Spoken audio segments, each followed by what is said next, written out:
Hey everyone, it's Charles. How are you today? Ash's Gengar finally did it. He cooked up something special and he gave it the chef's kiss. So today I wanted to 1. Quickly talk about Ash's Gengar's shaky battle record, 2. Jump into how the long-awaited Ash vs Marnie battle panned out, and 3. Wrap things up with some private talk between you and me. And as always, it is going to be a fun time, so kindly dazzling gleam that like button for the YouTube algorithm, and let's jump right in.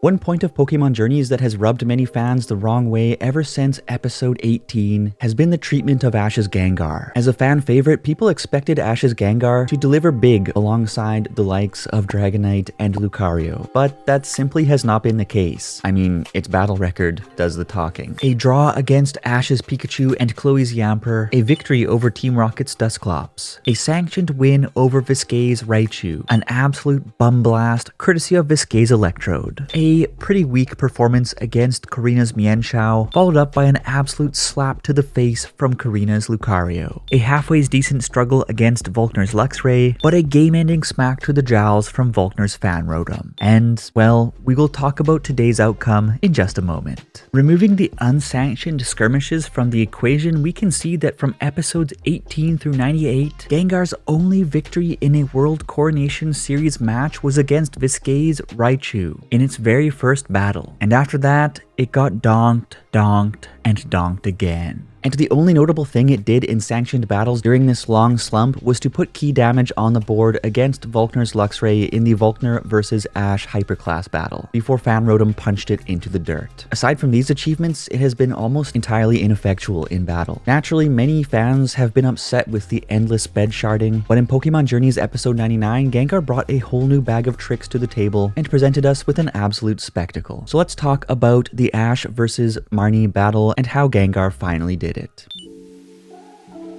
The return of the king begins with Marnie awaiting the beginning of her match against Ash at Winden Stadium, except that he never turns up because Team Yell misled him to believe that the battle would actually take place over in Spike Town, those characters. Fortunately, over in Spike Town, Ash and Go run into Marnie's brother Piers, who offers to drive them back to Winden Stadium on his badass motorcycle. His badass motorcycle that he drives like a granny about to have her license confiscated. And regarding this particular scene, I enjoyed this one not just for the LOLs, but because Piers granted us insights into Marnie's motivations for battling, to become famous enough to bring attention, dollars, and visitors to Spike Town to make it prosperous once again. Marnie's World Coronation Series debut would have been as flat as a Stunfisk's femur without this context, so I'm glad that they one-upped the altogether storyless Volkner episode in this regard. To be fair, we had already seen Volkner's story unfold in the Diamond and Pearl saga of the anime over 11 years ago, but I do think it would have been kind of nice if knockoff Minato had been presented to new fans with a bit more context around his role in Ash's story. Well, anyways, when we finally do get back to the stadium, Ash and Marnie have a frank talk about their motivations on the pitch, and while Ash acknowledges her mission with respect, he also asserts that he cannot afford to lose either. That a boy, Ash. Given that Ash's last World Coronation Series battle was the absolute ripper against Feet McGee, laden with narrative significance, I was curious what approach the writers would take with Marnie, who is a fresh face to the series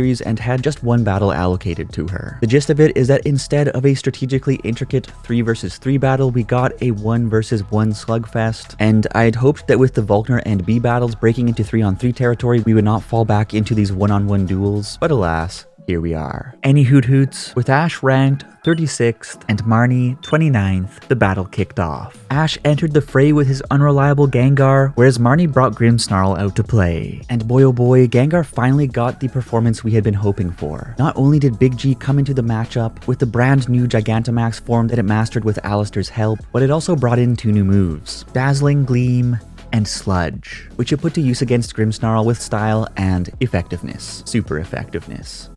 The first 2 minutes of the battle cracked on at a blistering pace, as the 2 agile Pokemon went at it, and it was a hot treat for the eyes. And then, it happened. As we have come to expect in Pokemon Journeys, the pacing of a great battle would suddenly get a Sean Connery slap to the butt just 2 minutes in. Marnie brought everything to a halt to Gigantamax her Grimmsnarl. But actually, this G-Max showdown was pretty cool. We saw Gengar dodge Gigantisnarl's attacks like a hummingbird flickering around a potato plant, and Ash bided his time before releasing his own Gigantamax power play. So we saw regular Gengar fend off Gigantamax Grimmsnarl, and then we got to see the reverse of that. And apart from that awkward 20-second leg lift before the fart, the pacing wasn't irreparably broken, and the confrontation trumped the sluggish lethargy of battles like Giant Soap Dispenser versus the most broken Charizard ever. Maybe. We even saw a classic out-of-left-field catch-em play, wherein he ordered Gigantigar to swallow Grimmsnarl just before losing its G-Max form, so that it would not be vulnerable to attack immediately following the transition. All in all, Gengar was on point from start to finish, and by the time it topped off the match with a Shadow Ball to the nads and the crowd erupted into cheers as Ash's rank rose to 15th in the world, I have to say that I was proud of our boy, Mr. Gengar. Marnie lost, but fortunately her sensational performance was enough to achieve her goal, putting eyes back on Spiketown and winning the attentions of thousands of tourists clamoring to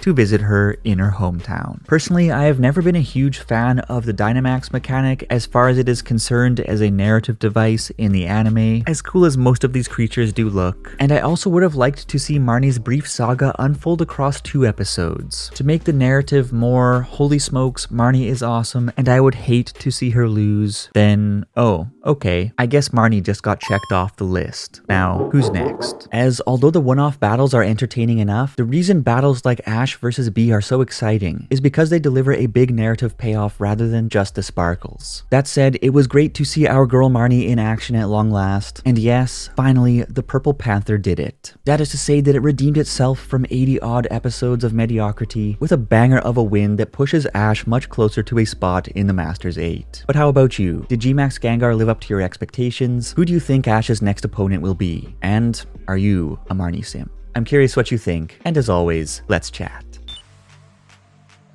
P.S. Have you ever wondered what secret Easter eggs are hidden in the Pokemon anime? Found yourself looking for a clean, to-the-point recap of all the lore about Ash Ketchum's dad? Wanted to go deeper into the world of Pokemon through exclusive Japanese translations and articles? Or simply felt like subscribing to a newsletter put out by a pooping yellow cat? If so, then do take a gander at my new website, charusharu.com. I know, I got really creative with the name. Anyways, over on the site, I plan to build out a library of juicy Pokemon anime content, among other anime and otaku culture content that I can't really touch on this YouTube channel. And of course, it will be a fun time. For starters, you'll want to check out my fairly lengthy article digging into the hidden secrets of the Japanese flower language contained in the Pokemon XY anime. I had a lot of fun putting this one together, and I think it will give you a new appreciation for a recurring element of the Pokemon anime that just makes the whole thing that much more enjoyable to watch. Also, I'm still putting together and tweaking the website, so I'll be very happy to hear your feedback. And with that said, have yourself a dandy, and I will see you in the next one.